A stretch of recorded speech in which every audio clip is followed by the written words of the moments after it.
China has rejected criticism of its internet censorship by US Secretary of State Hillary Clinton, saying that it's harmed relations.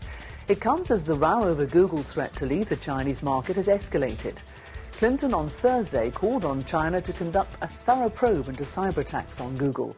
She also criticised what she said was Beijing's increasing efforts to control what its more than 380 million web users can use. Foreign Ministry spokesman Ma Jiu said Clinton's comments were harmful to China-US relations. The two sides have become locked in a spiralling dispute over Chinese web controls, sparked by internet giant Google's announcement last week that it would no longer obey China's censorship rules and might pull out of the country. Google said the decision was made after it suffered cyber attacks that the company believes were aimed at cracking the email accounts of Chinese human rights activists. The United States has granted permission for Taiwan's leader Ma Ying-jeou to transit through US territory next week on his way to Central America, a move likely to irritate China. Ma will be greeted by representatives of the American Institute in Taiwan, the organization that carries out the unofficial relations with Taiwan.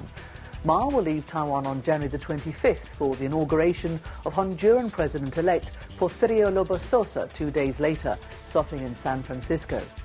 China, which sees Taiwan as part of its territory, usually reacts with anger at official contacts between the island and any country, especially the United States.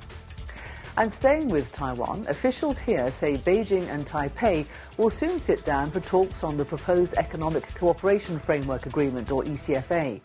Beijing has said that though an economic pact might have a negative effect on some industries on the mainland and in Taiwan, research by both sides showed the pact would benefit cross-strait trade and economic development in the long run. Beijing is looking to normalise mainland Taiwan economic ties and bring the economies of both sides closer.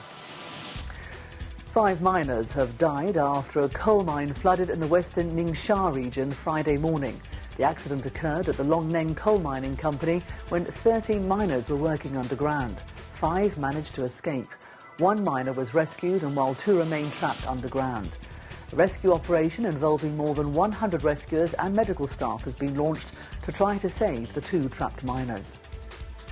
Only about a third of mainland migrant workers have signed contracts with their employers, 2 years after the introduction of a controversial labour contract law sought to make them compulsory. That's according to a survey by the Beijing Zhechung law firm. Researchers interviewed migrant workers from 15 provinces last year and found that just less than 35% had been offered contracts. Researchers said unscrupulous bosses from small and medium-sized enterprises had exploited loopholes in the law, which was designed to improve the rights of the country's workers. Just 12.5% of migrant workers interviewed said they had been offered contracts. That contrasts sharply with the recent government survey, which estimated that 93% of large companies had offered contracts to migrant workers. China created more than 11 million new jobs in urban areas in 2009, topping the government goal of 9 million. That's according to the Ministry of Human Resources and Social Security. The figure was more than 20% higher than the government's annual target set in March last year. More than 5 million laid-off workers were re-employed last year. However, unemployment remains a serious concern for the authorities here. The unemployment rate now stands at 4.3%, with more than 9 million people registered as unemployed. A new chief has been appointed to the Chinese Football Association as the clampdown on gambling and match-fixing in the country's professional game continues. Wei Di, the former director of Chinese water sports, was unveiled as the new head on Friday. Nan Yong, the former head, and Yang Yimin, one of the vice presidents, were removed from their positions on the same day. The investigation is the most high-profile since a campaign began last August to eradicate gambling and match-fixing in the troubled sport.